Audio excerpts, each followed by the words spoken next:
For those who don't already know, SEO stands for Side Enhancement Oils, and Synthol is the most well-known type used by bodybuilders. These oils are injected directly into muscles to make them appear bigger, but in reality, they almost always end up making the muscle look worse, unnatural, swollen, and sometimes even deformed.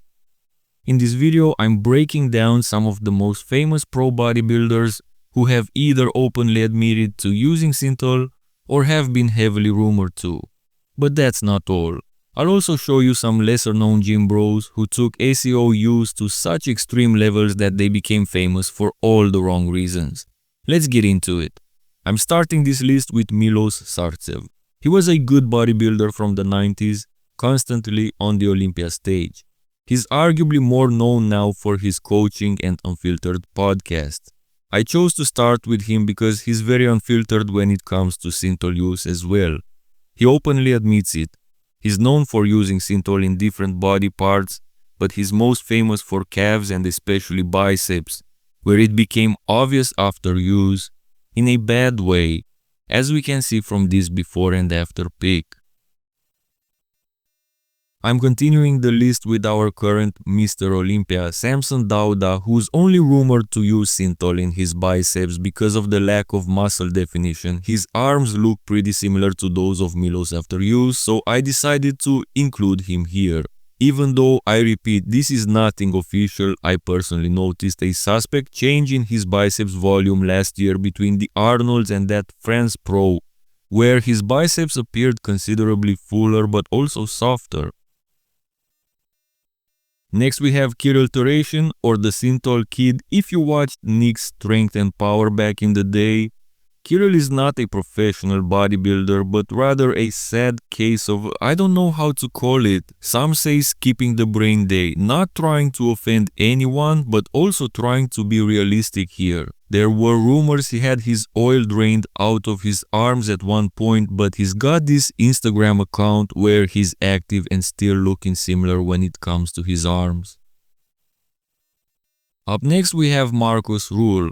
People speculate that he used Synthol in his crazy looking arms, shoulders and chest, and I gotta say, if any of that is true, this is probably one of the few instances where Synthol use was done right, because all of these muscle groups looked incredible for him in his prime. But where things become more obvious for his use is in his later years, where at least his pectorals show clear signs of foreign substances. Next up we have Mustafa Ismail, also known as the Egyptian Popeye, who's another case of a non-professional who got known for his Synthol use. He actually went for the Guinness record for largest arms, including the biceps and triceps, but I'm not sure he ever did that. It wouldn't be fair because the side enhancement oil use is so obvious. He claimed during interviews and televised shows that he got those arms by curling 100 pounds, but I believe he had 100 pounds of oil in those arms. Up next we have Big Ramy, and with him it's more like a wild guess. He's been the freakiest mass monster in the past decade and very complete, his issue being actually conditioning. But by the time he finally won the Olympia, he started to show signs of muscle hypertrophy, and the place he probably used SEOs, if any, is his quads.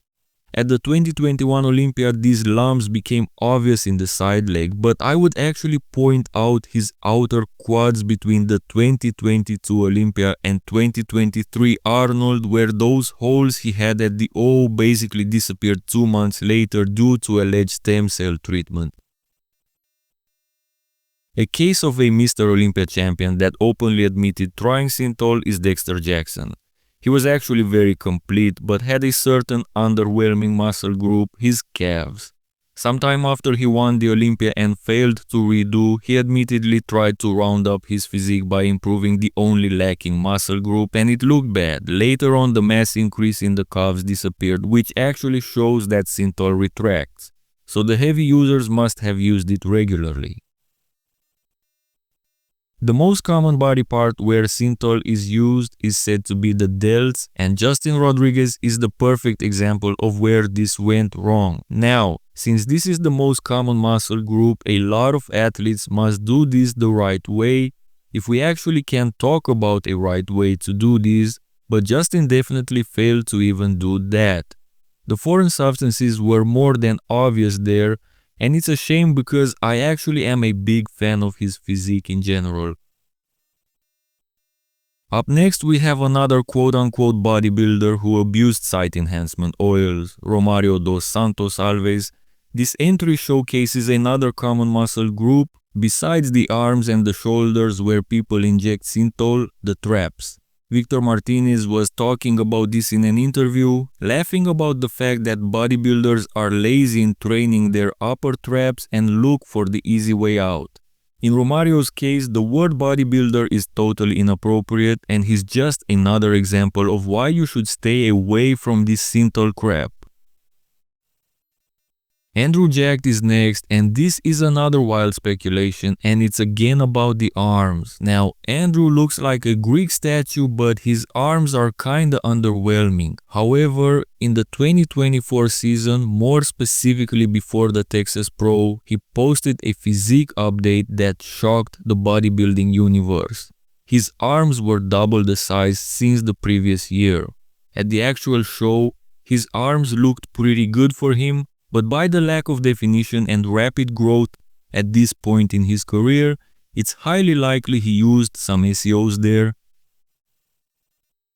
Another top bodybuilder, actually another Mr. Olympia winner that is often accused of using Synthol, is Hadi Choopan, and of course I'm talking about his shoulders. It's even speculated or almost confirmed by some judges that this was the sole reason he was overlooked at the 2021 Mr. Olympia, where he finished third, many people considering him the winner that day. His shoulders, especially his left one, looked questionable. His left shoulder looks very suspicious in poses like the front lat spread, side chest and the back double. I believe even one of his former coaches confirmed Hadi is using Synthol, but this is nothing official. And since we're talking about Hadi, wild speculations about his biggest rival lately, Derek Lunsford, became popular among Hadi fans after Derek beat Hadi at the 2023 Mr. Olympia. Derek is accused of using foreign substances in his lats and glutes. While some people claim those are actually marks from steroid injections, at least the speculations regarding his lats seem pretty valid. But again, this is only speculation. One case that is more than speculation but rather upfront admitting is Nasser El Sonbaty, who used Synthol in his arms and shoulders, at least very obvious in his later shows during the 2000s. Like I said, Nasser admitted using SEOs, but at the same time claimed that 95% of all the top athletes he knows did that as well. Which makes you wonder if these more obvious cases we are talking about here are only the cases that failed in using Synthol properly. But another case of not using Synthol properly comes from Brazil again, where Valdir Segaro, a non-professional athlete, actually died from using SEOs. The sad part is that he himself admitted in interviews that he kept using Synthol even after the doctors repeatedly told him not to. This is one of the main reasons I'm doing this video. I'm trying to discourage anyone from ever trying to do this by showcasing these ugly, unhealthy, and ultimately sad cases of Synthol abusers. Up next we have Mike Matarazzo, another sad bodybuilding case from the 90s related to an even uglier industry fact, meaning the substance abuse that ultimately irreparably destroys bodybuilders' health. But on today's subject, Mike too ended up abusing Synthol. His arms became so obviously full of Synthol that it took away the focus from his incredible calves, arguably the best of all time. Arlindo de Souza is another case of a non-professional who abused Synthol but who also allegedly pumped alcohol into his arms. Don't quote me on that. This is what I read on the internet. He is also known for willingly renouncing this bad habit, which is the ultimate message I want to send by doing this video. Especially if you're not a pro and you don't know what you're doing, stay out of this. In the end, I want to close this list with Flex Wheeler, arguably the most gifted bodybuilder of all time in terms of genetics, who needed less than anybody else to use Synthol. I'm not aware of him openly admitting this, but this is like a fact.